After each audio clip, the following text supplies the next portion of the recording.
ಪ್ರಧಾನಿ ನರೇಂದ್ರ ಮೋದಿ ಮೊಟ್ಟ ಮೊದಲ ಸಲ ಪ್ರಧಾನಿಯಾದ ನಂತರ ನಾಗಪುರದ RSS ಕೇಂದ್ರ ಕಚೇರಿಗೆ ಹೋದರು ಮೊನ್ನೆ ಭಾನುವಾರ. ಅಲ್ಲಿ ಮಾಧವ ಕಣ್ಣಿನ ಆಸ್ಪತ್ರೆ ಇತ್ತು, ಅದನ್ನು ಎಕ್ಸ್ಟೆನ್ಷನ್ ಮಾಡಿದ್ರು, ಅದಕ್ಕೆ ಶಂಕುಸ್ಥಾಪನೆ, ಜೊತೆಗೆ RSSನ ಸಂಸ್ಥಾಪಕರಾದ ಡಾಕ್ಟರ್ ಹೆಡ್ಗೇವಾರರ ಸ್ಮೃತಿ ಸ್ಥಳಕ್ಕೆ ಗೌರವ ಸಮರ್ಪಣೆ, ಡಾಕ್ಟರ್ BR ಅಂಬೇಡ್ಕರರು ಬೌದ್ಧ ಧರ್ಮ ಸ್ವೀಕರಿಸಿದ್ದು ಕೂಡ ನಾಗಪುರದಲ್ಲೇ.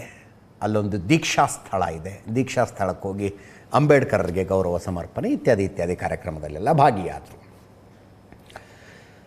ಶಿವಸೇನೆಯ ಸಂಸದ ಸಂಜಯ್ ರಾವತ್ ಅವರ ಪ್ರಕಾರ ಇದು ಹೊರಗಡೆ ಕಂಡಿದ್ದಷ್ಟೇ, ಒಳಗಡೆ ಮೋದಿ ನಾನು ನಿವೃತ್ತನಾಗ್ತೀನಿ ಅಂತ ಬರೆದು ಕೊಡೋದಕ್ಕೆ ಹೋಗಿದ್ರು ಅಂತ. BJPಯಲ್ಲಿ ಅಲಿಖಿತ ನಿಯಮ ಇದೆ, 75 ವರ್ಷಕ್ಕೆ ಅಧಿಕಾರದಿಂದ ಕೆಳಗಿಳಿಬೇಕು ಅಂತ.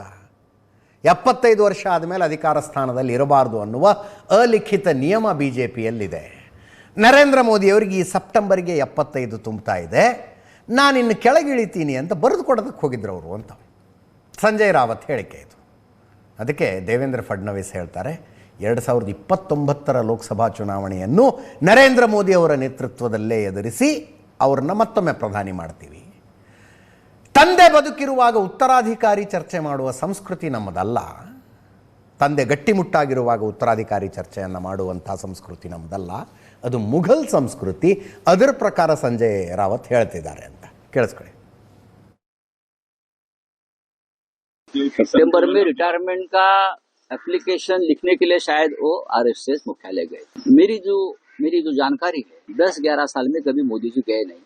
मोदी जी गए हैं, वो बताने के गए हैं मोहन राव भागवत जी से कि टाटा बाय बाय मैं जा रहा हूँ. अब देखिए, दो बातें हैं RSS की जो मेरे समझ में आई है. एक तो मोहन राव भागवत यानी सरसंघ चालक और पूरा संघ परिवार देश के नेतृत्व में बदलाव चाहता है. मोदी जी का समय खत्म हो गया है और देश में बदलाव चाहता है. और बीजेपी का राष्ट्रीय अध्यक्ष भी अपने मर्जी से चुनना चाहता है, तो इसलिए मोदी जी वहां गए. मोदी जी जा रहे हैं.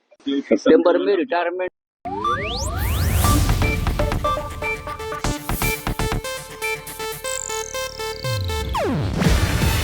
ಇದು ಏಷ್ಯಾನೆಟ್ ನ್ಯೂಸ್ ನೆಟ್ವರ್ಕ್ ಪ್ರಸ್ತುತಿ. ನೀವು ನೋಡ್ತಿದ್ದೀರಾ ಏಷ್ಯಾನೆಟ್ ಸುವರ್ಣ ನ್ಯೂಸ್.